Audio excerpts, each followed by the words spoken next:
Dressing herself, Margaret began to wander the mansion until she found herself out of doors and looking at the suddenly starry sky.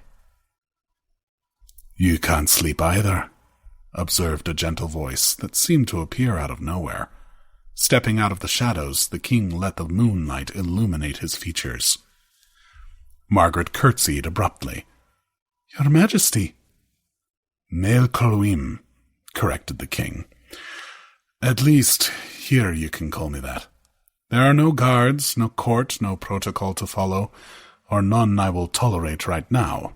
I am just a man who cannot sleep tonight." "One does not usually think of kings as normal men." "Odd for you to say so, given you spent the last few years in King Edward the Confessor's court, and count your grandfather as King of England." "A man I never knew." "Regardless, you're a granddaughter of a king. That his reign was brief matters not. You are royal, same as me." "Forgive me, sire, I know very little about you, beyond your hospitality, which is far more than I deserve."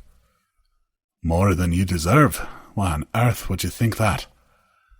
"I am but a woman, and as a daughter of Eve, flawed to my core." King Máel Coluim stepped to her and boldly planted a soft kiss to her lips. "Yes, you are a woman, a very beautiful woman, especially with your hair unbound and uncovered by your veils." "What do you want of me, sire?" "Your love." "So soon?" "Yes," whispered the king, as he kissed her a second time. "Why me?" "I don't know. Perhaps I recognize something in your soul that makes it clear to me that you belong at my side as my bride. I know it doesn't make sense, given the brevity of our acquaintance, and no doubt my son would be unhappy if he knew my feelings tonight.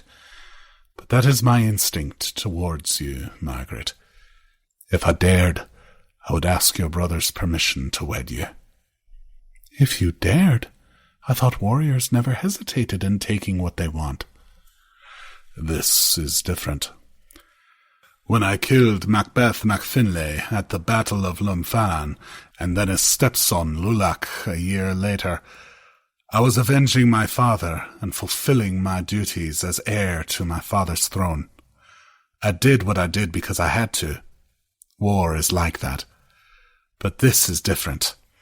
This with you is much more personal. I would be a fool if I rushed into it without thinking first." "You call kissing me after only a few days as your guest not rushing?" Malcolm turned his eyes downward modestly. "Relatively speaking, if we are to be fully honest with each other, I think I wanted to marry you the very instant I first laid eyes upon you. It didn't matter you were tired, hungry, a bit filthy from travel, and smelled like you spent time sleeping far too close to fish." Margaret laughed, remembering suddenly that she must have looked a mess after sleeping on the Danish ship. "Now I'm self-conscious. Was I really such a mess when I arrived?" "For a princess meeting a king for the first time, yes, but then you did come unannounced, and I was eager to meet you. I could have easily deferred our first audience until your rooms were ready and you'd bathed and changed into fresh clothes." "You were that curious about me?" Malcolm stroked her cheek. "I was, yes." Softly, he planted another kiss upon her lips. "You seem to like to kiss me." "Do you mind?" "Depends on what you expect to come of it tonight." "No more than good dreams of me after you lay back down to sleep." "You are not expecting me to—" No, not that. Not that I would not like that. I am a widow, and it's been a long time since I had such things, but no, I prefer to only taste such delights when you are my queen, nothing less." "Have you taken no mistresses in all this time?"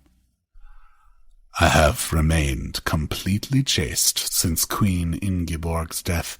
Fornication may be the prerogative of kings, but it is still a sin, and hardly the path to God's favour."